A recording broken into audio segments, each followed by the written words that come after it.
Глава Чечни Рамзан Кадиров сообщил, что Абдулманап Нурмагомедов, отец и тренер чемпиона абсолютного бойцовского чемпионата UFC в легком весе Хабиба Нурмагомедова, скончался в Москве. Об этом политик написал в своем телеграм-канале.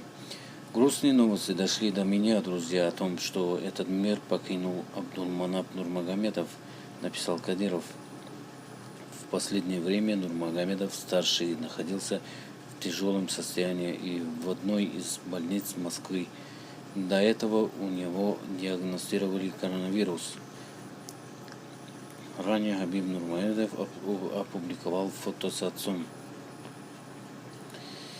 Дорогие зрители, мы все скорбим и приносим сильнейшие соболезнования Хабибу Нурмагомедову о том, что он отцу свою потерял.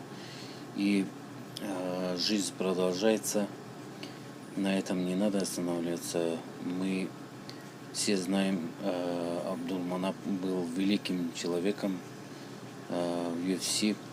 И кто знает, пишите в комментариях обязательно.